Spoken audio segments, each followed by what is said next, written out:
Estamos começando mais um Metadata Cast, hoje com a presença, não é, ilustre do nosso querido Tiago Medeiros, nosso querido Tássio Cavalcante, e logo mais um convidado, um juiz de direito, nosso convidado Erval Sampaio, nosso querido doutor Erval Sampaio, que já é conhecido aqui pelos ouvintes da 98, que está sempre muito presente, não é, com suas discussões, inclusive recentemente publicou um artigo sobre pesquisas. Então sejam todos muito bem-vindos, vão aí sinalizando para todos aqueles que gostam de política, que gostam de pesquisa. Nós vamos aqui detalhar e debruçar um pouco mais sobre uma pesquisa que nós realizamos agora no início de junho, tá? Entre os dias 12 e 14 de junho, tá bem recente, mostrando um pouco sobre o comportamento do eleitorado em nível de estado, mesorregião, microrregião. Então, seja bem-vindo, Tiago. É muito bom contar com você aqui pela primeira vez no nosso Metadata Cast.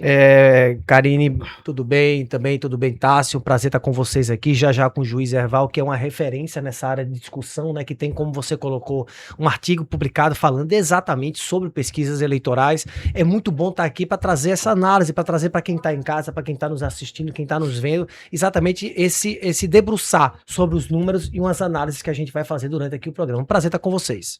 É um prazer estar de volta aqui no nosso Metadata Cast, Karine, Tiago Medeiros, amigos telespectadores aqui do Grupo Dial 98 FM. E vai ser mais um momento muito rico para a gente poder mergulhar nos números da pesquisa, para a gente poder debulhar, dissecar e, não menos importante, a gente trazer também aqui a opinião, a análise aqui do juiz, doutor Erval Sampaio. É um prazer imenso estar aqui de volta e vamos que vamos. Pois bem, nós estamos hoje com a pesquisa registrada RN 04028-2026, que teve aqui 1.550 entrevistados nas 4 mesorregiões, 19 microrregiões do nosso estado.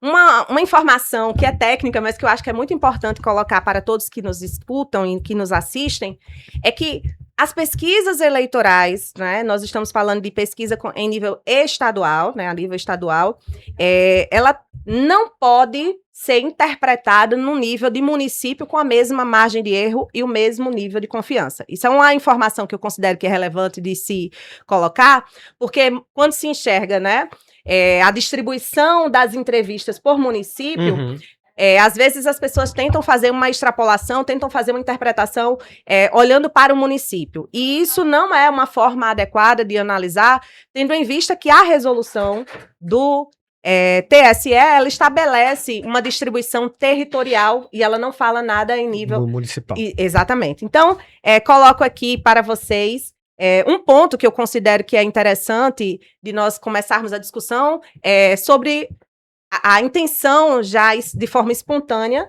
dos nossos eleitores em relação a candidatos deputado estadual e deputado federal. Nós tivemos também uma pergunta específica espontânea para candidato ao Senado, e para as 3 perguntas, o número de pessoas que ainda não definiram o seu voto é muito elevado, né? Então, até quando a gente compara em relação à pesquisa anterior, um pouco mais de um mês atrás, a gente percebe ali que esse quantitativo, ele ainda é muito expressivo. Então, a gente tem mais de 70%, por exemplo, das pessoas sem saber ainda quem seria o seu candidato a deputado estadual, deputado federal. O que é que vocês colocam em relação a essa situação, né? Considerando que nós estamos aqui um pouco mais há 3 meses, não é isso? Das eleições de 2026. Karine, eu vou trazer uma perspectiva sobre a qual até um pouco da ciência política. Eu vou trazer um dado para quem está nos assistindo, que mais de 70% dessas pessoas que votam no período eleitoral, dão o seu voto a deputado federal e estadual, depois de cerca de 3 meses já não lembram em quem votou. Então, os cargos proporcionais, eles têm essa característica de não envolver tanto as pessoas. Eles acabam se envolvendo mais no período eleitoral mesmo, no calor do momento. E nas próprias definições ali, tem muito deputado federal que é feito, eu vou dizer a palavra feito, 2 dias, 3 dias antes da eleição. E isso acontece todos os anos, de todas as eleições que a gente vê, a gente tem exemplos disso. Porque o envolvimento acaba naquele momento final ali das pessoas que é um amigo, familiar, que vão passando, que vão falando, que a pessoa se interessa, porque muita gente ali não tá nem prestando atenção nas eleições. E aí vai dizer, ah, rapaz, eu vou ter que votar em alguém. Aí liga pra alguém, conversa com alguém, vai na rede social, vai tudo mais. Então, esses cargos proporcionais, eles têm uma peculiaridade muito grande com essa questão da baixo envolvimento, digamos assim, da sociedade para com eles. E ainda mais a gente se soma a esse período que nós temos Festa de São João, Copa do Mundo. Né? Então, digamos assim, as pessoas não estão ainda tão sintonizadas com o processo eleitoral. E isso não é desse ano também, não. Já de todos os anos a gente tem isso. Já com os cargos de governador, até senador, a gente vê um pouco menos isso. Né? Eu acho que as pessoas, porque tá mais em evidência na própria mídia, as pessoas conhecem um pouco mais. Para presidente, por exemplo, nós temos o processo de polarização, que está tomando conta do país, tomou conta do país. Então, nesses cargos específicos, você tem um pouco mais de envolvimento. Mas nesses cargos proporcionais, realmente, o número de indecisos ainda, daqueles que não sabem quem vão votar e escolher, é muito alto. Eu concordo com o Tiago, sobretudo porque o voto para deputado estadual, deputado federal, inclusive, além desse fator de que a população não se envolve tanto, até porque está em menos evidência do que os majoritários, como governo e Senado, é um momento em que, além dos amigos, os prefeitos e as lideranças começam a trabalhar essas bases eleitorais. Por exemplo, quando um prefeito, na semana da eleição, ele reforça ali com o seu grupo político, faz grandes mobilizações, grandes reuniões, não só os próprios prefeitos também, como outras lideranças, ou seja, esse voto começa a ser mais cristalizado literalmente na semana da eleição. Ainda vou ser mais ousado, 48 horas antes da eleição, porque é onde o eleitor vai dizer, daqui a 2 dias é a eleição, eu vou votar em quem mesmo? Acontece muito isso. Muito. E é bem verdade. Então eu também acredito, junto com o Tiago, que o eleitor potiguar, o eleitor brasileiro também, sobretudo aqui no Rio Grande do Norte, ele está muito envolvido em 2 coisas, São João e a Copa do Mundo. Ou seja, agora ele não está preocupado com a eleição. Leia-se para deputado estadual e deputado federal, como a gente vai trazer daqui a pouco os números aí desses candidatos, pré-candidatos que estão sendo citados. Ari, uma coisa que você falou, até para trazer uma discussão, sobre a questão dos municípios, né? Que eu acho que é importante, que você comentou aqui inicialmente. E eu costumo dizer que numa análise para deputado federal e estadual, não é tão necessário você analisar município por município. É necessário você analisar as mesorregiões, micro-regiões. É muito mais evidente porque um município não elege um deputado federal, nem elege um deputado estadual. Você tem que ver, na verdade, quando você vai para as citações, você vê em quantas cidades você está sendo mencionado. É na região oeste? É mais de uma região? Eu acho que às vezes isso daí é muito mais importante do que quando você olha para um município só.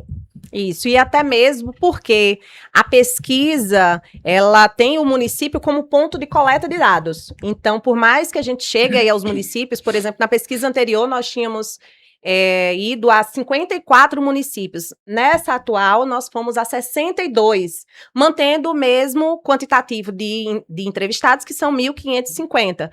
Mas nós fizemos isso para abranger ali na Central Potiguar e Oeste Potiguar mais municípios, porque nessas mesorregiões nós temos muitos municípios com pouquíssimos eleitores.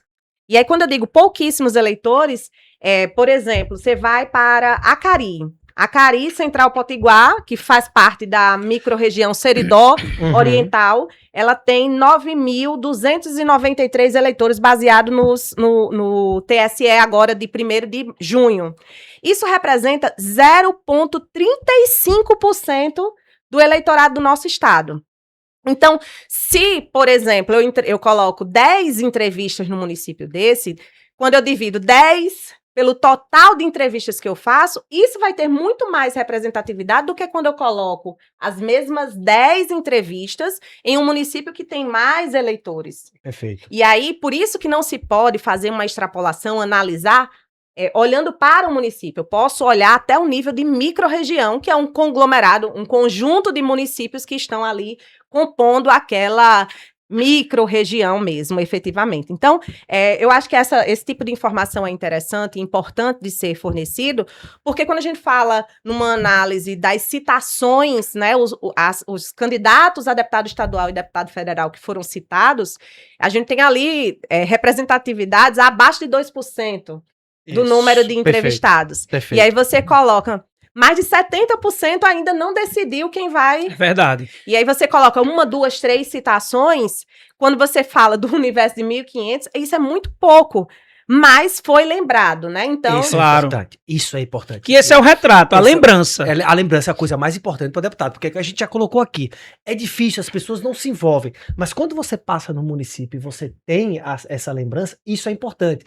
E você tem uma coisa que é muito interessante da gente trazer, que nós temos, muitas vezes, isso é característico de deputados, tanto estadual como federal, as bases. Perfeito. E aí, realmente, dá aquela questão de você passar num município que é a base daquele determinado deputado, ele vai ter bastante citação. Isso também é até uma forma dele ver se o trabalho dele está sendo reconhecido. Claro. Eu vou trazer um exemplo aqui, claro, daqui a gente já viu aqui, por exemplo, você tem Tabata em Natal. Isso, vereadora. A vereadora Tabata. É a base dela. E ela tem muita citação em Natal. E ela faz o que acontece? Ela vai lá pra cima. Odon tem uma base muito forte No em Seridó. Currais Novos. Ele tem muita estação em Currais Novos. Então, Cabo Davidson, antes do incidente que aconteceu, muita em Mossoró. Então, você tem essa particularidade, mas eu concordo quando você diz, você não pode analisar e chegar a analisar cidade por cidade. Porque senão você está indo para um substrato tão pequeno, que quase não diz nada. Mas se você vai para uma mesma região, é até mais importante para esses pré-candidatos, como forma até de estratégia, para saber se está dando certo ou está errado esse processo. E até mais do que isso também, né? Acredito que você, enquanto estatística, que explica muito bem para a gente, vai mostrar para o eleitor o seguinte, que é importante e é técnico você retirar uma pesquisa, por exemplo, da região metropolitana, que é uma região, a maior região aqui do estado, que ela, junto com o Natal, representa 1,5 milhão de habitantes, Thiago. Então, quando você retira ali dados dessa região, você tem ali um número mais, pode dizer, meio que fidedigno do que está acontecendo. Já ao contrário de quando você vai chegar numa pequena região do estado ou no município, vamos lá, você vai lá na cidade como Monte Alegre, que tem mais de 15 mil eleitores. Aí você chega também lá na cidade de Venha Ver, que deve ter ali pouco mais de 4 mil eleitores. Ou seja, há uma diferença muito grande. Sim. Há uma diferença. Então, essa diferença e essa amostragem nas citações é que mostra no final, no somatório, o dado estatístico da pesquisa. Então, eu acho que esse esclarecimento é muito importante, e eu queria até citar também um outro exemplo. Por exemplo, na pesquisa para deputado estadual, o nome que apareceu muito bem foi do deputado estadual Nelta Queiroz. Nelta Queiroz, onde é que é a sua base consolidada? Jucurutu, Seridó. Então, por isso que as regiões são muito importantes e elas falam muito sobre os políticos que têm uma atuação por lá. Muito bem. E aí, do nosso painel, né, quem pôde acompanhar nesses últimos dias, a divulgação, né, que nós já tivemos 2 programas dedicados a uma discussão em torno disso, é possível observar, se vocês puderem compartilhar aí na tela, aqui nós temos o percentual de eleitores, né, para quem está acompanhando de casa, o percentual de eleitores baseado no TSE agora, de 1º de junho, e aqui nós temos o que nossa pesquisa enfatizou, tá? Então, aqui eu tenho, por exemplo, a Agreste Potiguar, nós batemos exatamente os 14,8% da nossa amostra representando o Agreste Potiguar.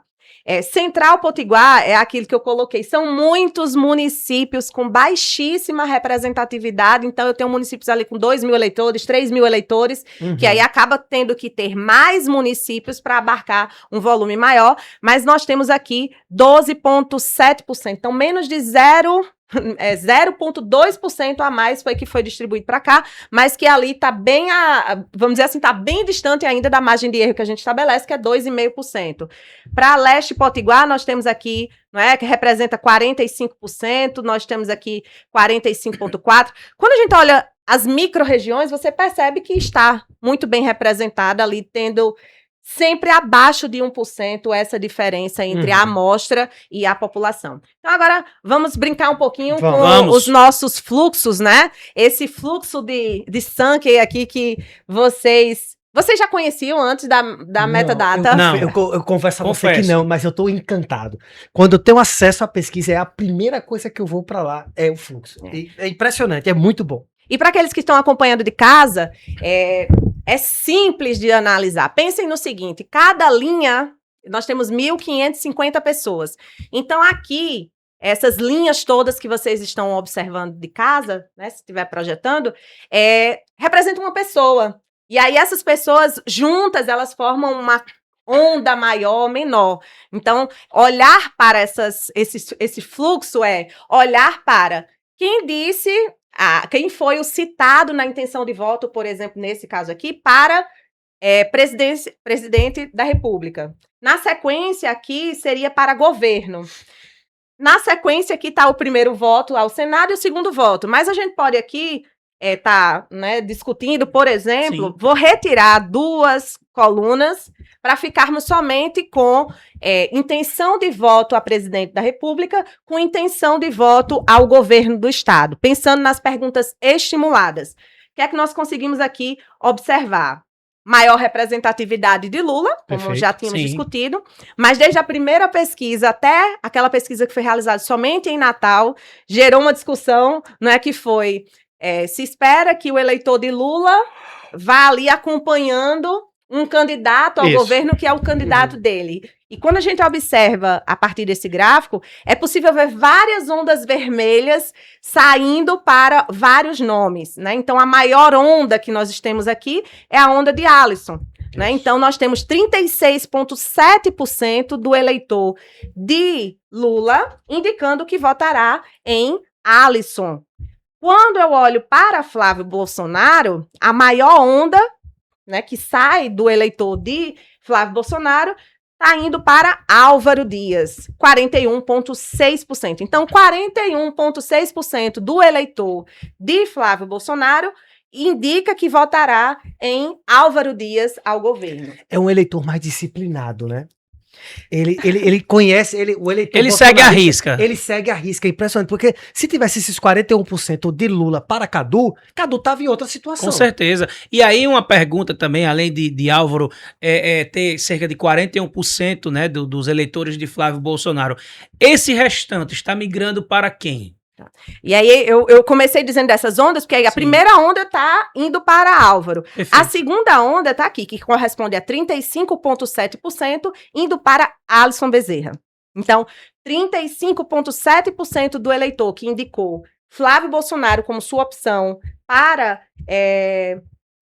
a presidência, nós temos aqui indicando Alisson Bezerra para o governo do Estado. Olha, Alisson, ele é quantos por cento de Flávio? De Flávio, ele tá com 35,7%. E de Lula, 30 e pouco também, né? 36,7%. Veja porque ele é o candidato que não pode dizer se é de Lula ou se é de Bolsonaro, porque praticamente ele pega a mesma quantitativo de votos. Quase meio a meio. Exatamente, o voto dele tá ali praticamente formado de meio de Flávio, meio de Lula. Perfeito. Já no eleitor de Lula, para onde está indo, aí eu queria que você falasse para quantos por cento Cadu Xavier recebe, quantos por cento Alisson recebe e quantos por cento Álvaro recebe. Então vamos lá.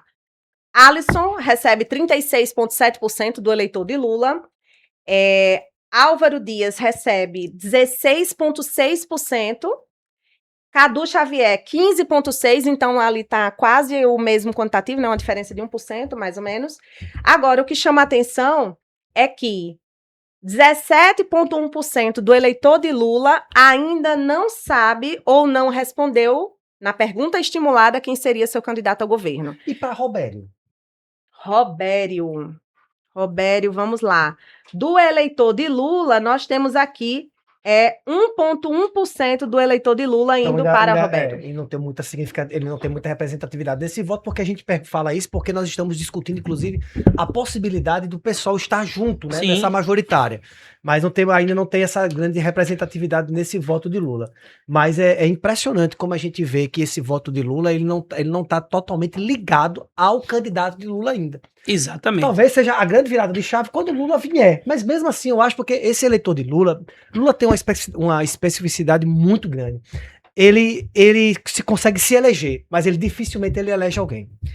Ele tem muito essa característica, sabe? De não conseguir passar completamente os votos para alguém. É como se o eleitor dele fosse um pouco mais independente. Vota nele, mas toma suas decisões para governo. Então você acha que Cadu pode não herdar essa quantidade de votos como se imagina do eleitor lulista? Olha, Tássio, eu acho que há possibilidade sim. Eu acho que, obviamente, a equipe dele não vai trabalhar com essa possibilidade, mas pelo que os números que a gente tá vendo. Não dá pra gente fazer um exercício de futurologia. Verdade. Eu quero ver pelas pesquisas. Então, as pesquisas estão me mostrando, inclusive, que eu já fiz um retrato e um recorte, por exemplo, para Natal.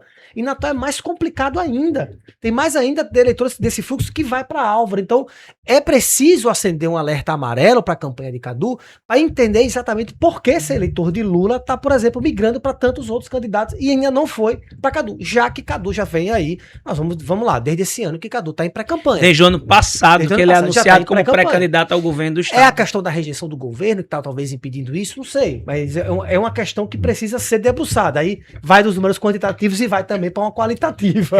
Karine, a gente poderia agora mergulhar no Senado da República, a gente poder entender para onde está indo o eleitor de Lula e quais candidatos ou pré-candidatos ao Senado estão herdando esse eleitor lulista? Agora, ele tem um grande potencial. Vê aqui que ele tem um potencial enorme. Agora, não, e há uma diferença. É preciso só relembrar uma coisa importante aqui para os nossos telespectadores.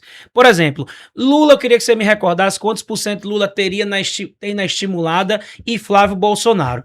Lula passa dos 50, salvo engano, só para você trazer esses dois dados importantes. Claro, e aí, quando o Lula passa dos 50%, agora eu vou dar um de estatístico sem ser, mas há uma grande possibilidade, enquanto o Lula lidera e com esse crescimento que ele tem, Cadu tentar abocanhar o máximo possível, o que não é para Álvaro Dias, porque o Flávio Bolsonaro, acho que 22% ou 25%.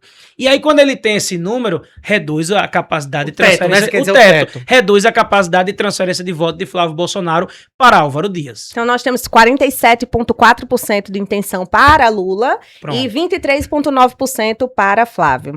Então, é uma diferença altíssima. O universo é maior de Lula, né? É o dobro. Por isso que você tem talvez um universo mais heterogêneo de eleitores. Não é tão homogêneo quanto, por exemplo, esse de Flávio, que é mais, como eu tô falando, é um eleitor mais obediente. Sim. Ele está mais obediente e olhando mais para Álvaro. Talvez até por uma característica muito forte aqui do bolsonarismo no próprio Estado. Mas aí é muito interessante, porque como a gente não está falando de valores absolutos, porque quando fala de valores absolutos, nós temos um maior volume.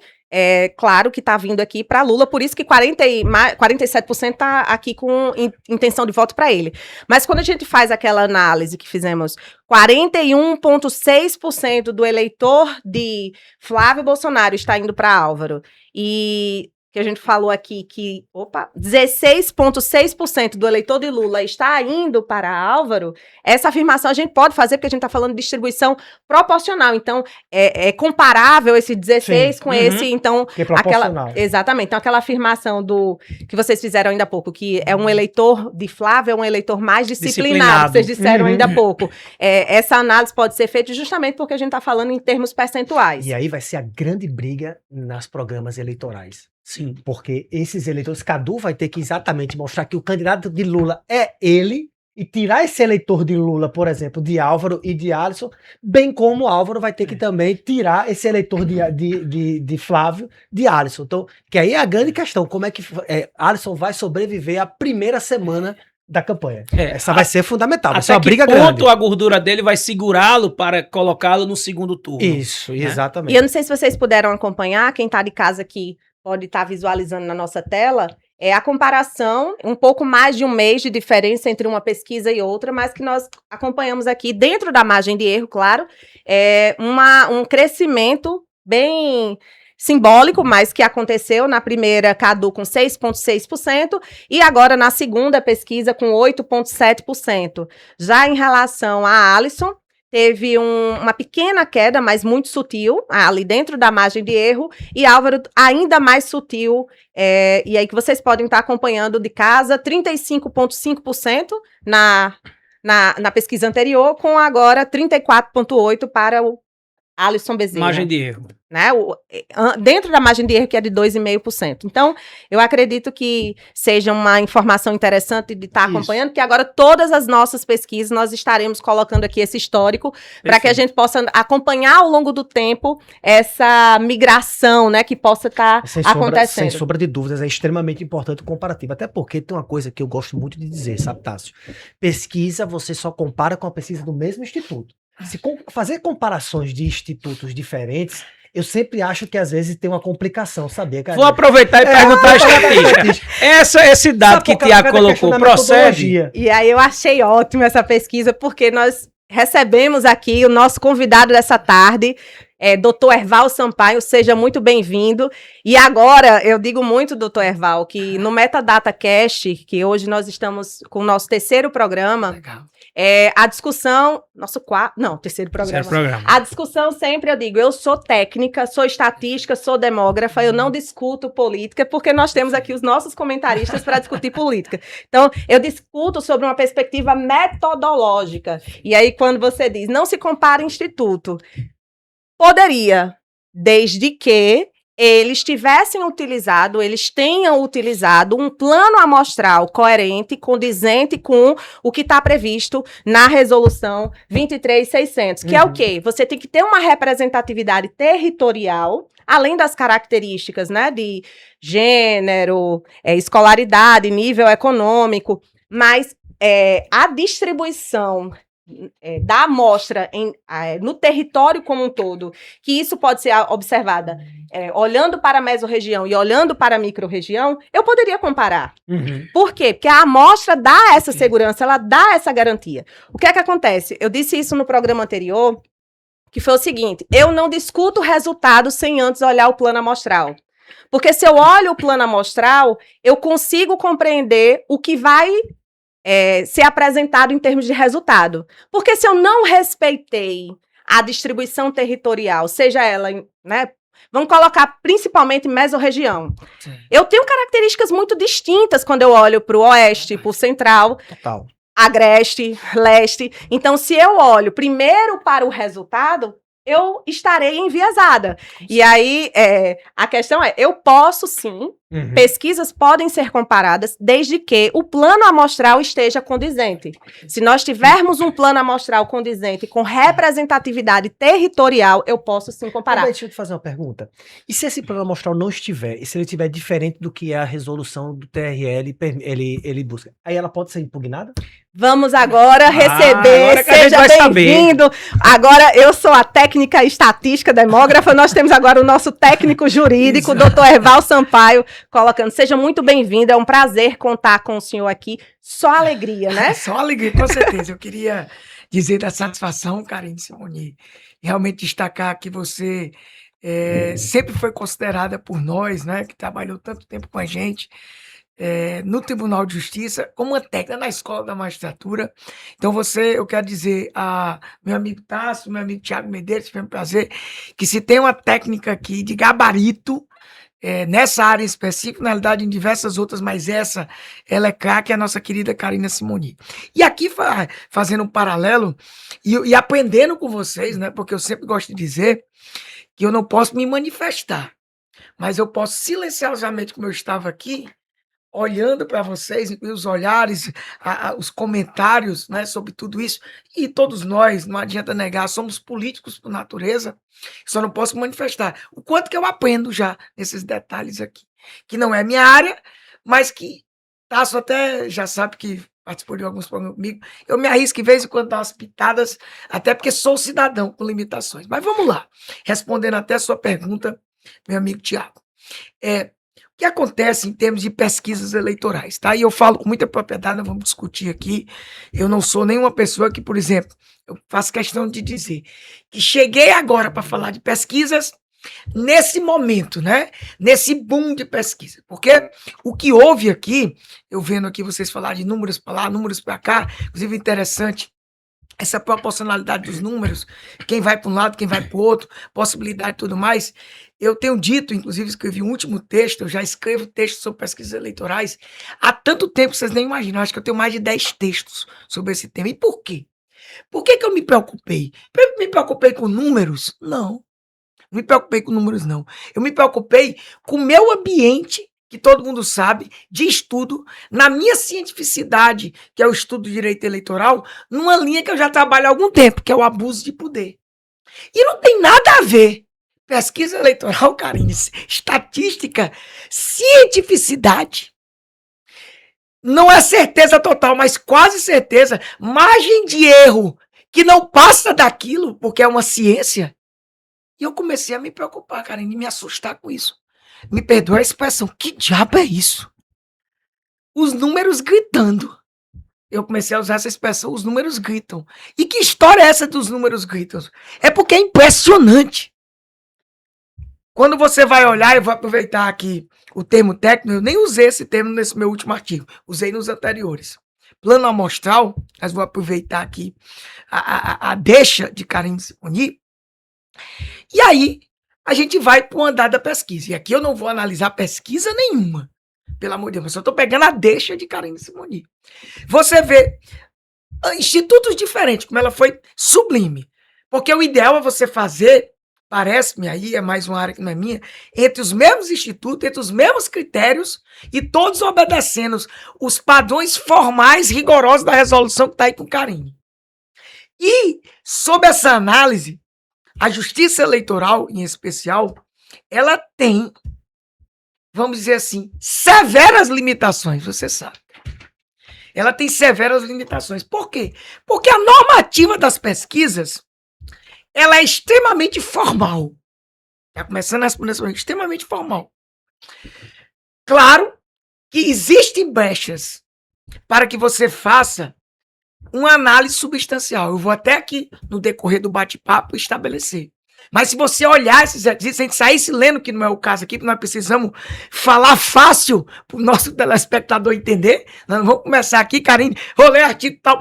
Mas quando você vai ler, principalmente vocês que não são da área, e Karine me permita considerar que ela está tanto dentro do jurídico, eu acho que ela já é quase da área. A gente percebe que a análise de controle, ou seja, o que a Justiça Eleitoral vai aferir na pesquisa não é essa questão substancial. Ela não pode, ela tem limitação. Só, como eu tenho dito, o negócio está tão escancarado, me permita dizer, escancarado, agora começar, que já está nos assustando. Assustando, inclusive, primeiro, porque a pesquisa eleitoral, ela deixou de ser o que verdadeiramente ela é, que é a sua área. Inclusive, quem trabalha com política, eu vou entrar um pouquinho, sempre soube trabalhar justamente por causa da quase certeza, a certeza a gente só tem que vai morrer, e a margem de erro é a margem de erro mesmo, todo mundo sabe. A margem de erro é aquela, não existe. Para você existir uma margem de erro diferente, você tem que ter algo que aconteça que mude totalmente o cenário que a pesquisa fotografou naquele momento para justificar alguma, vamos dizer assim, como é que eu posso dizer? Discrepância. Alguma discrepância. Então foi que nós começamos a perceber, me permita dizer, já há muito tempo. Então eu não estou falando agora. Eu até brinquei aqui no meu texto, até parei aqui, eu escrevi um texto maior. Todos receberam que eu passei. Sim, E aí uma eu coisa... aqui grifado com algumas Exato. dúvidas, viu? Eu escrevi um texto maior, esse, vamos dizer assim, mais para o pessoal do direito, mais o pessoal jurídico, né?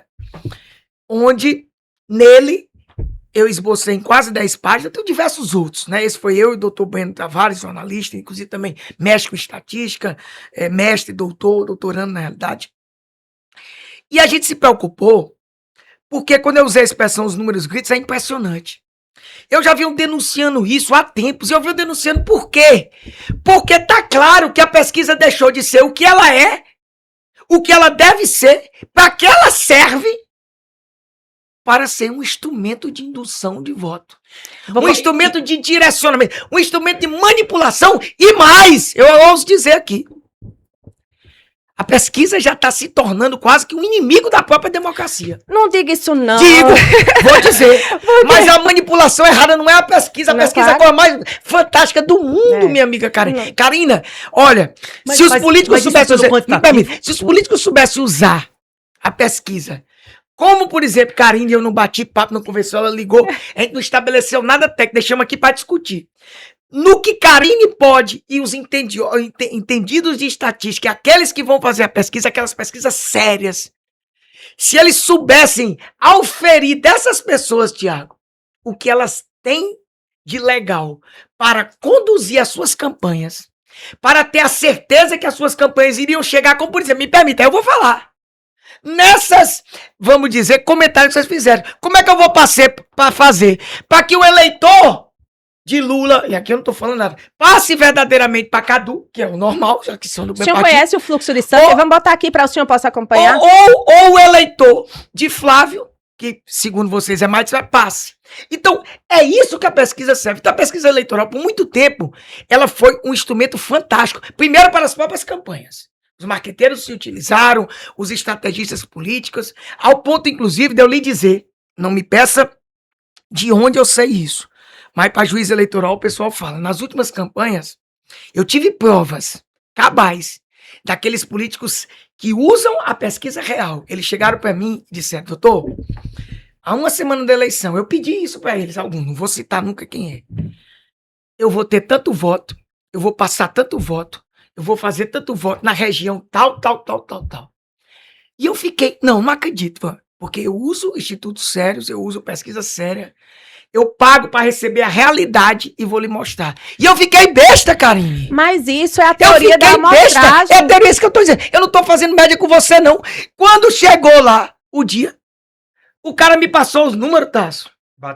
Batia, meu amigo, quase que... Olha, diferença de 100, 200 votos. Diferença de 100, 200 votos é nada. É menos do que a margem de erro. Doutor Eval, permita-me só perguntar. Só para me concluir e deixar essa pergunta, só concluir. Aí qual foi o meu objeto de estudo para dizer onde é que eu cheguei? Porque eu não tenho ligação com pesquisa. Quando a pesquisa passou a ser deturpada. Quando passaram, como o Karine brincou, não faça isso não, doutor Eval, a utilizar a pesquisa como inimigo da democracia, para tangenciar o voto, para induzir, para mentir, principalmente potencializado com a inteligência artificial que está piorando. Uhum. Eu vou parar por aqui, mas quando eu trouxer os números para vocês, principalmente para os nossos telespectadores, vocês vão se assustar. Por isso que eu usei os números gritos para mais, para menos, dependendo do sabor, do talento e dos interesses. E isso é fraude à democracia, isso é abuso de poder, isso deve ser investigado. Por isso que a resolução, em que peça ser formal, tanto o Ministério Público, que eu ouso dizer que o Ministério Público tem a responsabilidade de apurar essas coisas, e às vezes os adversários não... Sabe por que ele não apura um outro? E aqui porque estão todos fazendo. Estão todos usando as pesquisas para os seus objetivos espúrios. E agora eu ouço. Doutor Eval, aproveitando já que o senhor tratou desse gancho das pesquisas, inclusive dos institutos, eu lhe pergunto, as pesquisas eleitorais, elas estão sendo hoje utilizadas para induzir o comportamento do eleitor e se transformaram em peças de marketing político? Totalmente. Eu não tenho a menor dúvida. E aqui vocês podem dizer, pode vir contestação aqui pra cima de mim, pode vir qualquer um dizer, doutor Eval quer aparecer, quer isso. É como eu disse aqui. Eu vou citar só 3. Eu fixei, eu tenho mais de 10 artigos, eu posso provar, tá tudo na internet, que tudo que eu publico é publicado. Eu vou ler aqui 3 artigos, 3 ciclos eleitorais, 3 alertas ignorados. Antes, ou seja, eu não tô nessa eleição aqui falando, aparecendo, não. Em 2026, eu ouso dizer, eu vou usar de novo, Karine, isso aqui não é expressão demagógica, eu não tô com política, não. Os números gritam com uma intensidade que já não se permite que a gente finja. E eu vou trazer os números. Olha aqui, Tasso. A gente apresentou na pesquisa, até me permita, doutor Eval. Você leu essa parte aqui da pesquisa? Nós lemos então nem leu mais. integralmente. Pronto, então, e aí então eu vou fugir. Mas isso aqui, então eu pulo. Mas eu quero destacar só um aqui, que é o abuso de poder que me interessa. E tá muito claro, não que tem um abuso que eu não vou afirmar. Mas olha aqui. Só esse aqui, me permita repetir, só esse.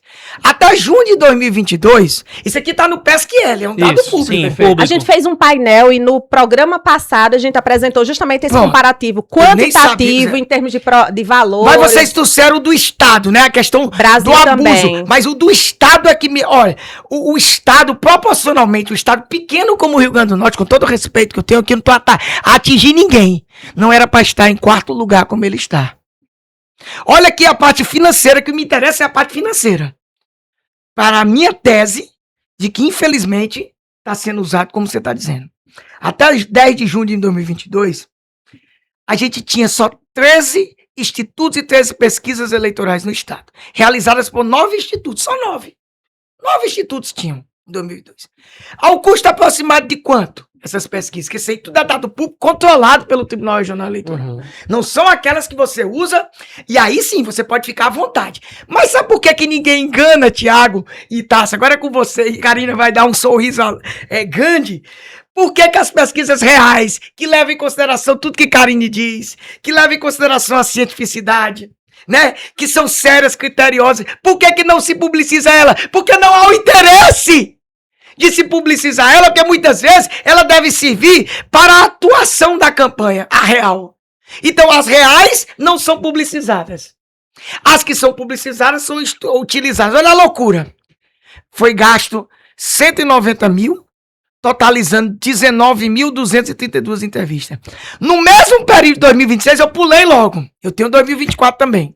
Agora, é muito Olha importante, aqui, doutor pulou Rivaldo. de 9 para 33. Isso não é normal, cara.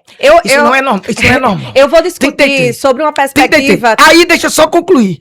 Para 45 mil. Quem tá acompanhando de casa, ele não tá brigando, viu, E não gente? tô Ele não, tá tô não. aqui. 908.820, quase 1 milhão em gastos, e 16 institutos atuando no estado. Olha o avanço. Revela uma dimensão de 153% de crescimento na quantidade de pesquisa, 77% de aumento no número de gastos de institutos, 377% no aumento de gasto. Aí é que é a minha preocupação. O autofinanciamento. Exatamente. Mas Quem assim, é que está fazendo como é? Então, eu paro por aqui com relação aos dados, até porque vocês disseram, mas eu preciso não, claro, enaltecer isso, porque isso, por si só, merece uma investigação. E aí eu Quem é que vai coloco. fazer? E aí eu digo para o senhor que nós fizemos no podcast passado uma discussão em torno de quê? Nós criamos um painel, doutor Herval, em cima desses dados. E aí eu, como pessoa que faço pesquisa, eu posso dizer para o senhor como se analisa valores, porque é muito importante analisar o que é que influencia no custo de uma pesquisa, né? Então, a quantidade de municípios que são entrevistados, ele deve estar nessa conta, porque não adianta eu comparar 10 mil reais com 20 mil reais, porque em termos de dinheiro, isso é o dobro, 10 e 20 valores absolutos.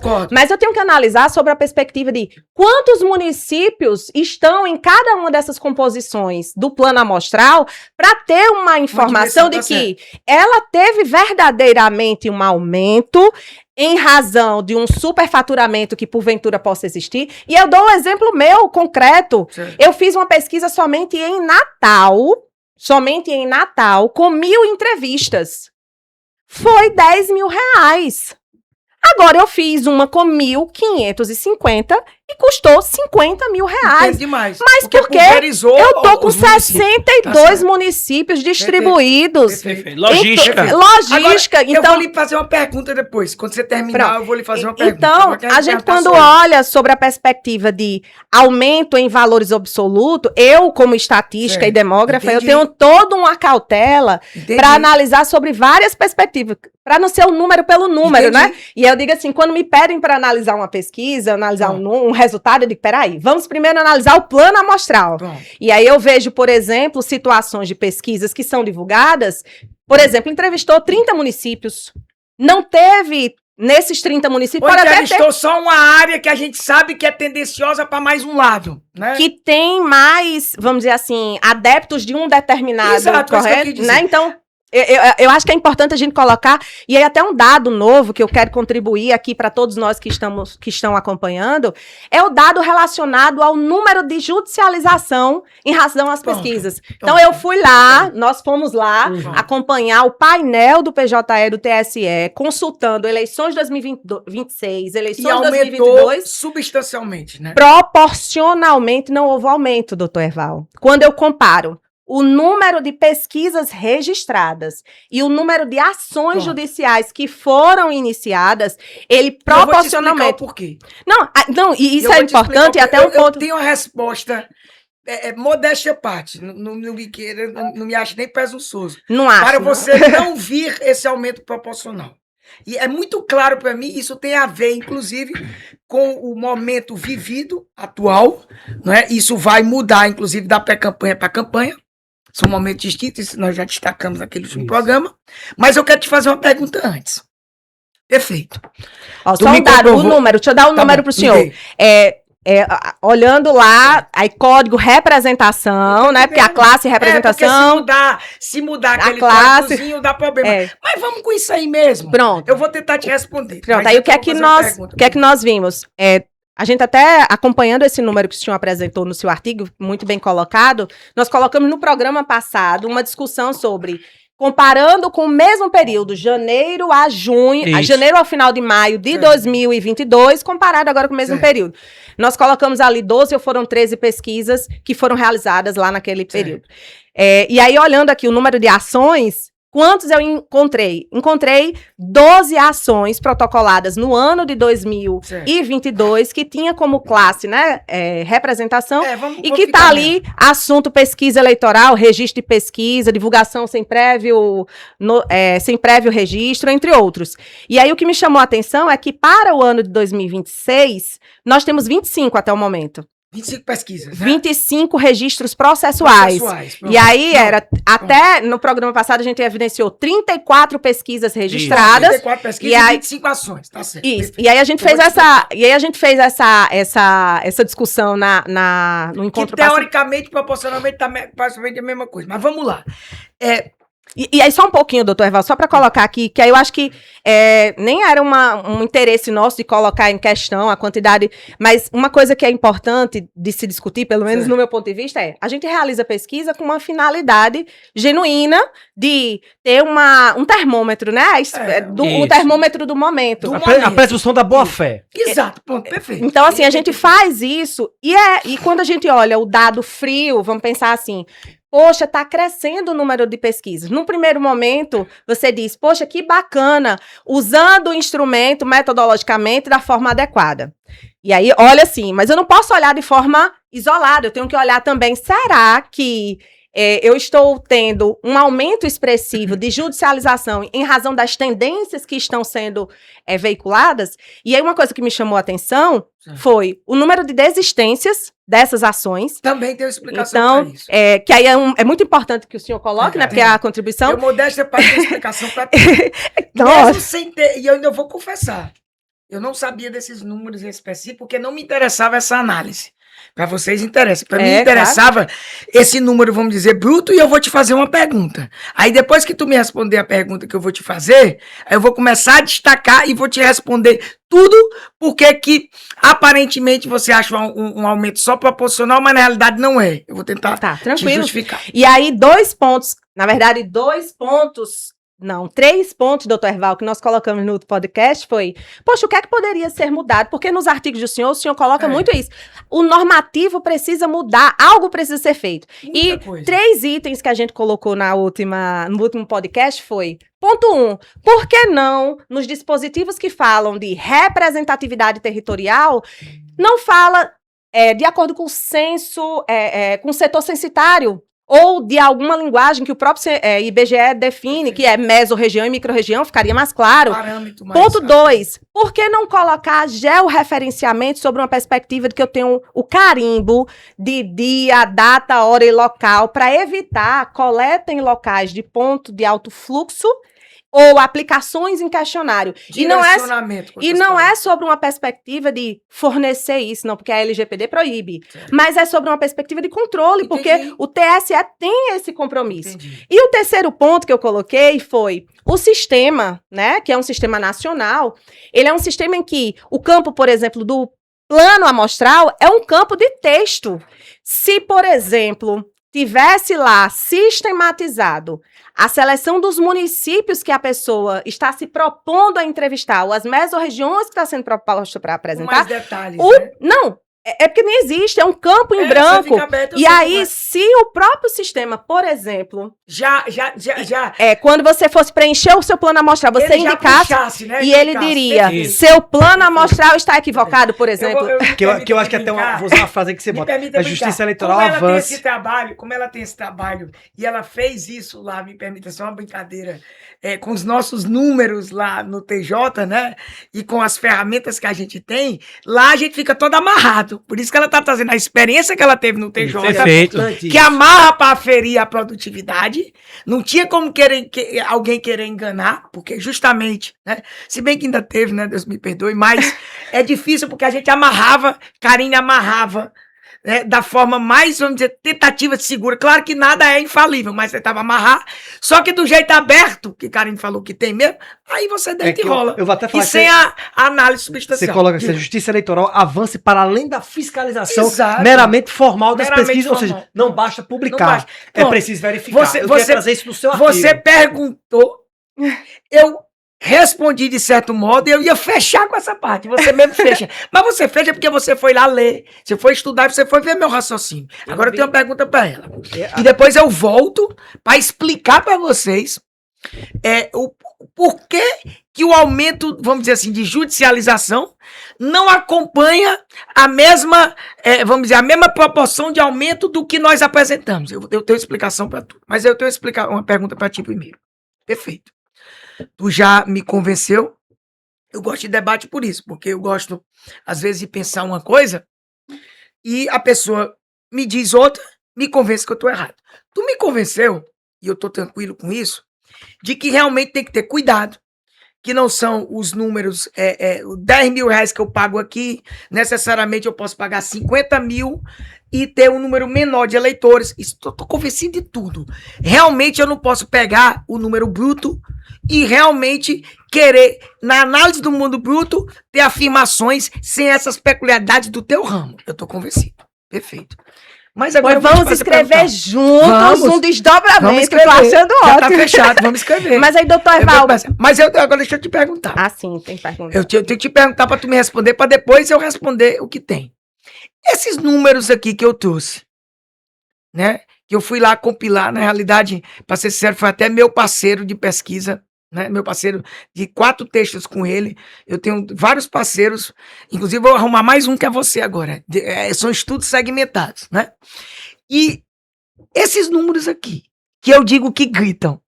Gritam de verdade. Eles não autorizam, por si só, que você, dentro do seu estudo, dentro da sua cientificidade, dentro do seu ramo técnico de conhecimento, se assuste também como eu, no meu. E mais, como se justifica, aí eu entrando no método de vocês, que no mesmo espaço de tempo, não sei se com os mesmos planos amostrais, aí eu não sei, que é a área dela, mas no mesmo espaço de tempo, mais ou menos no mesmo contexto, né? O candidato X aparece aqui com 45, o candidato Y aparece com 20, o outro com 15. Na outra, o candidato Y aparece com 45, isso é verdade. Vocês não vão fazer o que eu constranjo de buscar as pesquisas aqui para vocês, não. Mas eu mostro para o senhor, eu mostro, por isso que eu disse, estatisticamente eu não discuto resultado. Antes de discutir resultado, eu vou discutir plano amostral. Mas isso, o que eu quero dizer, isso por si só, do jeito que se apresenta, por mais que você tenha explicações, e pode ser até que você mas tenha... Mas é difícil, tá? O que eu tô dizendo é difícil.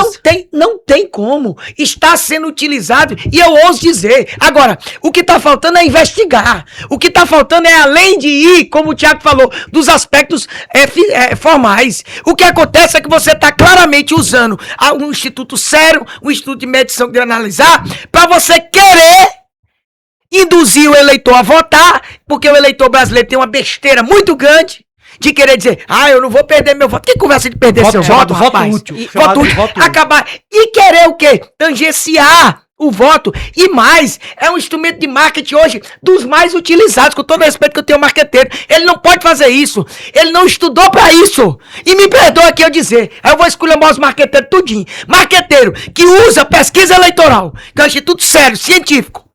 Academicamente você consegue aferir em cima da margem de erro. Para induzir o eleitor, é um marqueteiro muito fuleiragem. É um marqueteiro que deveria voltar a estudar para poder fazer um marketing real. Para poder convencer o eleitor que o candidato dele é melhor.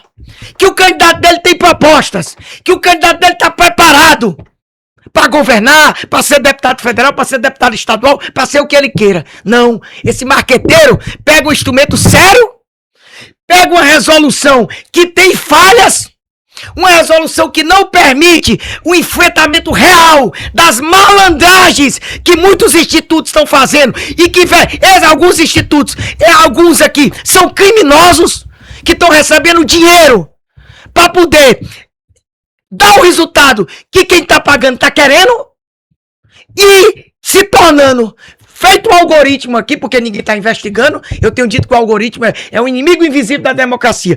Pois esses caras que estão fazendo isso, estão querendo ser mais inimigo ainda. E o pior, nós não estamos fiscalizando, ninguém está fazendo nada, e eles continuam fazendo de forma invisível, sem nenhuma responsabilidade. Era, inclusive, para se investigar, e muito dono de instituto de pesquisa aí, que não tem nenhum respaldo técnico, que está vendendo as suas pesquisas, serem presos, investigados, respeitando o devido processo legal, e ser preso, porque isso não é brincadeira, não. Ninguém pode mexer na democracia, ninguém pode manipular a democracia. O voto livre e consciente foi uma escolha do Constituinte de 1988. É o que eu digo. Se você não quer o voto livre e consciente e se vale qualquer tipo de manipulação, eu disse ontem no TRE e vou dizer aqui, na quarta eleitoral. Vamos acabar com a justiça eleitoral, vamos acabar com o Ministério Público Eleitoral, vamos pegar esse dinheiro todinho, vamos botar em outro canto, faz a eleição, um órgão simplesmente logístico de fazer a eleição e a justiça eleitoral sabe fazer e acaba. Vale o que o voto quiser, faz pesquisa arrombado, usa dinheiro que for e pronto.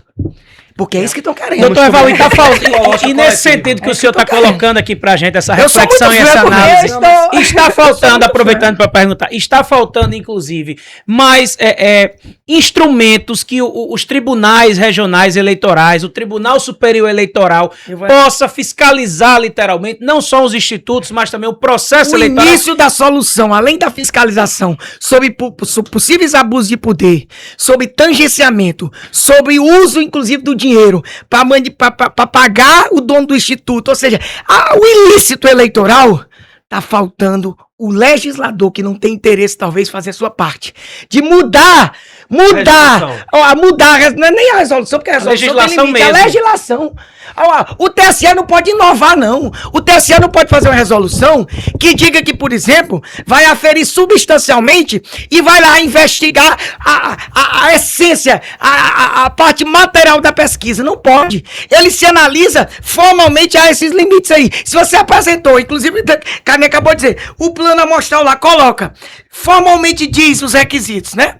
Enuncia, registra, afere e identifica os parâmetros normativos e registra, tá feita a pesquisa. Okay. Tá feita a pesquisa. Não vai. Por isso que eu digo, com todo o respeito que eu tenho ao Ministério Público, tem muitas pesquisas e institutos, inclusive esses novos que apareceram da noite pro dia, impressionante, com isso, que tem que ser investigado.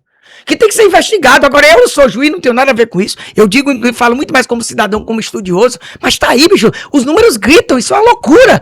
Uma loucura. Agora, repito, a solução não pode jogar para a Justiça Eleitoral, nem mesmo para o Ministério Público. O Ministério Público deveria fiscalizar, a Justiça não consegue fiscalizar. E entrar com as ações pertinentes. Aí eu vou te dizer, por que é que as ações não aumentam? Muito bom. Todo mundo está fazendo, todo mundo está rasgado, todo mundo está utilizando. Todo mundo que eu digo não é os institutos. Sim. Pelo amor de Deus. Né? E aqui me permita atestar a sua seriedade, atestar o que eu conheço, como atestar, por exemplo, e aqui eu não preciso babar ninguém, um instituto como a Consulte, um instituto daqui, Potiguar, que é um professor da Universidade Federal, um cara que lida com isso. A Metadata também. Não, é o que eu estou tentando lhe dizer. Institutos sérios como a Metadata, o Consulte, eu estou citando 2. Tem outros também. Você sabe que tem. Você não vai estar falando, você vai falar do seu. Mas você sabe mas que... eu não tenho problema. Você sabe que mas outros aqui, institutos, com todo respeito também, não me peça para apontar. Mas o que eu estou dizendo é que os números que estão sendo demonstrados, totalmente divergentes, no mesmo espaço, eu queria fazer uma pergunta. Vamos dizer, como é que eu vou dizer? Só uma coisinha, me permite só concluir. Eles impõem uma fiscalização substancial. Aí, para acabar mesmo, por que não aumenta proporcionalmente? Primeiro, porque não há fiscalização, ninguém vai atrás. Quem vai atrás vai só ali para tentar vamos dizer assim, embrulhar e usar eleitoralmente também, contestei, pra só dizer na justiça que eu contestei que o número não é verdadeiro. Vai lá e faz outro, igualzinha. Pega outro instituto safado, que não é Mega Data, ou esse outro que eu citei, e vai lá e faz. Tô dizendo que nenhum aqui a botar. Agora, quem tem que investigar, tem que investigar. Porque se alguém me disser que esses números aqui são normais, que esses números aqui apresentados no estado do Brasil, com esse aumento todo de que isso aqui tá tudo certo, tá tudo perfeito, e que agora, estudo de anos, estatísticas e tudo mais, por exemplo, os Estados Unidos, você não tem erro lá. Lá você não tem erro. Por que lá não tem erro? É porque lá, evidentemente, tem academia, tem a cientificidade, tem tudo. Aqui tem, até tem. Por exemplo, o instituto aqui, tenho certeza, Karine, não ia colocar o nome dela, toda a história dela, se não fosse pra uma coisa séria. Se alguém chegar pra Karine e disser, Karina, é que eu vou jogar aberto. Eu vou te dar 1 milhão pra Metadata apontar aqui e dizer que eu tô em primeiro lugar. Ela não vai aceitar nunca. Mas será que todos os institutos estão sob essa mesma premissa? Eu ouso dizer que não, porque esses números gritam. Olhe, a conversa está maravilhosa. Eu tenho só uma pergunta o termômetro, para quem está em casa, olhe, também. pessoal, vocês que estão em casa, essa energia aqui é uma energia muito boa, é muito bom contar com o Dr. Erval, ele sempre com essa energia dele, eu agradeço, né, pela deferência à minha pessoa, sou uma pessoa, né, que tem uma história acadêmica, profissional, que vai, eu tinha muito receio de começar a divulgar pesquisas eleitorais, justamente porque tem esse mercado, mas eu digo muito isso, eu não coloco, eu parto do pressuposto que todos os institutos são sérios, até que se prova o contrário. E eu não vou discutir nada. Eu não estou dizendo não. Eu só estou apontando com toda essa, vamos dizer, voracidade, essa intensidade, porque eu vou repetir mais uma vez, isso não é oratória, não é, como é que diz, sofisma, não é o que vocês fizeram. É porque esses números não batem, nunca assustam. E aí eu vou colocar só um exemplo, e aí eu vou colocar o exemplo para passar para vocês. Eu vou colocar porque é importante. Doutor Erval, vamos lá discutir como a gente já discutia antes, como é importante. Vamos supor aqui, eu não vou citar nomes, mas eu vou colocar candidato A e candidato B, certo? Na pesquisa, vou chamar assim, na pesquisa maio, nas pesquisas anteriores, o candidato A estava na frente e o candidato B estava na sequência. Aí vocês disseram, em um mesmo mês saiu resultados que colocava candidato A na frente de B e B na frente de A. E aí eu disse, eu não discuto o resultado, doutor Erval, porque sem olhar os detalhes. Exato. O Paulo também, eu tive vários programas com o Paulo, você sabe o programa, ele também diz a mesma coisa. E aí quando eu fui olhar para o plano amostral que foi proposto, eu tinha, por exemplo, região oeste, tá? Então assim, mesorregião oeste. O oeste potiguar, ele representa, só para que fique esse número bem fixo aí para vocês, cerca de 27% do eleitorado, tá? Então, só colocar aqui um número bem preciso para vocês, para que estão acompanhando de casa, para que fique mais claro, nós temos cerca de 27% do eleitorado na região Agreste Potiguar, certo? Então, quando a gente vai para o Agreste Potiguar, cerca de 27%. Instituto A respeitou os 27% do eleitorado quando ele foi para a amostra, mas o Instituto B colocou, em vez de 27%, ele colocou somente 20%. Então, as entrevistas que foram realizadas no Oeste Potiguar foi menor do que deveria ser. Então, quando eu vejo isso no plano amostral, né, o que foi apresentado no detalhamento, que é obrigatório, pelo que diz, e aí quando eu olho... E aí muitos têm sido impugnados por falta desse detalhamento. E aí quando eu olho esse plano, eu digo, pronto, tá claro para mim o porquê o candidato X, o candidato A, está na frente do candidato B, porque... Então, assim... Mas aí eu te pergunto, e mesmo com esses 7% que tu colocou aí, eu já raciocinei... Só dei um exemplo, né? Um exemplo, esse 7% que tu colocou. E todas as outras possibilidades de distinções, né, do plano amostral entre uma pesquisa e outra. A possibilidade da diferença ser tão grande Você mudando tanto, porque nós estamos vendo diferença Mas aí. isso é um erro, tá, doutor? Não, isso que eu tô colocando aqui sei que é um erro. Não, mas mesmo que não fosse um erro, se você pudesse mudar e manipular, eu digo, para enganar a justiça formalmente, porque é isso que estão fazendo. Mas isso que eu acabei de falar é um enviesamento. Eu sei, é um enviesamento. Mas mesmo, eu tô dizendo assim, você conseguisse burlar a parte formal da resolução, Tiago, eu quero tentar explicar, e conseguir maquiar, para dizer, não, o problema é que a minha deu X e a outra deu Y, é porque eu fui dentro da liberdade que os institutos têm, mexendo aqui e aqui, digamos que vamos aceitar que ele maquiasse ali. Mesmo que fosse legal, o que não é, porque você está dizendo que não pode fazer isso, que isso é um enviesamento, nada justifica resultados com a margem de diferença no mesmo momento como estão sendo apresentados aqui no estado do Rio Grande do Norte, e especial. E o que é que isso demonstra para mim? O eleitor sendo feito o papel de bobo, de besta. Porque você chega pro eleitor e pergunta, quem é que tá na frente? Aí o cara diz, segundo a pesquisa tal, de nome é fulano. O outro aqui do lado, não, mas a pesquisa tal... Já é isso, homem, isso não é pesquisa. Isso não é pesquisa. Isso não é seriedade no trabalho, não pode. Não pode. A pesquisa entre um e outro tem que estar pertinho. Então, pessoal, tá muito bom a discussão, mas assim, nós estamos aqui já comprometemos demais o nosso tempo. Foi muito bom, doutor Herval, contar com o senhor conosco. O que eu queria deixar... Com certeza. O que eu vou colocar aqui, até para encerrar a minha participação, a minha apresentação desse podcast de hoje, é que você que está nos assistindo, tenha atenção quando observar um resultado. Antes de aceitá-lo como verdade, independente de quem está dizendo, tá, que isso é muito importante, tente enxergar o plano amostral. E aí, mesmo que você não saiba, verifique, por exemplo, se a quantidade de entrevistas, você que não entende nada, acesse, bota lá no Google, resultados de pesquisas eleitorais. Acompanhe detalhamento, que lá vai ter o número de entrevistas que foram realizadas por cada um dos municípios. E aí, só o fato de você enxergar que tem uma tendência, e aí eu vou dizer, um colégio eleitoral como Ceará-Mirim, tem pesquisas que estão entrevistando 5 pessoas em Ceará-Mirim, num universo de 1.500 pessoas, de 1.700, isso já é uma sinalização para que você tenha uma atenção maior. Então, independente do instituto, independente de quem está divulgando o resultado, tenha essa autonomia, busque se informar da melhor forma possível. Se precisar de alguma orientação, a 98 está aqui para assessorar vocês que estão em casa, tentando esclarecer. Então, as discussões do Metadata Cast é justamente para isso, para que a gente possa discutir ciência. A gente não discute achismo, discutir baseado em nada é soltar palavras ao vento.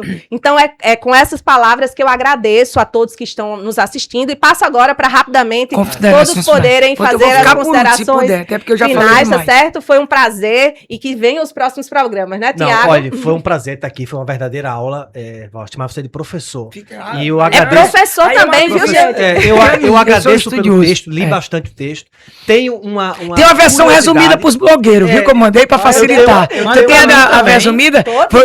Aí eu vou fazer propaganda, não foi pra mim. Mas não tem isso não, né, velho? Eu mandei por enquanto pro Gustavo, mas posso mandar pra você a versão resumida, posso mandar pra todo mundo, porque facilita a compreensão em 3 laudas. Então eu queria agradecer a sua participação, agradecer inclusive o nível de detalhamento, e minha grande preocupação era o que é que diante das suas observações, dos seus gritos, do que os números gritam, o que vai ser feito pela justiça. Mas não vai dar tempo de responder. Vai dar. Mas me chama para o próximo programa. Me chama para a próxima. Eu só quero concluir com uma coisinha aqui. E aí eu vou chamar o professor, viu, da próxima vez? Tá bom. Eu adoro quando você chamar. Quero agradecer a Karine. Quero agradecer a Karine, a Tiago, a doutor Herval, sempre muito bem-vindo aqui, uma verdadeira aula. E agradecer aos nossos telespectadores do Metadata Cast. Eu tô igual a Belmarx. Se me chamar, eu vou. Então, se me chamar de novo, eu venho, para que a gente possa analisar esses números. Muito obrigado pelo convite. E aí, com a palavra, o glorioso Herval Sampaio. Obrigado. E eu vou me embora aqui rapidamente. Eu sei que a produção tá metendo pau, talvez não me chame por isso. Mas dizendo, primeiro, parabenizar a 98 FM. É espetacular esse tipo de providência, porque isso favorece claramente quem quer continuar acreditando na democracia livre e consciente. Parabéns a 98, a toda a sua direção por programas como esse. Segundo, quando eu quis dizer, e aqui eu vou finalizar com isso, me permita, as distorções podem ocorrer para mais e para menos, É porque, para mim, está muito claro. Para mais, quando determinados candidatos aparecem continuamente inflados em levantamentos sucessivos, recebendo cobertura midiática, espaço político e percepção pública de favoritismo desproporcional à sua real base eleitoral. Para menos, quando adversários são reiteradamente subestimados, gerando sensação de inviabilidade, perda de apoio e redução artificial de competitividade. Nesse contexto, as pesquisas não deixam de ser o que elas devem ser, que é apenas refletir o eleitorado, e passam a disputar o que é triste, o próprio comportamento do eleitor. Perfeito. Perfeito. Joga com a percepção. Pois é, dessa forma que encerramos mais um Metadata Cast. Foi um prazer estar com vocês, espero que vocês tenham gostado. Estaremos aqui esperando vocês no próximo programa. Uma ótima noite e até a próxima. Até a próxima. Só alegria.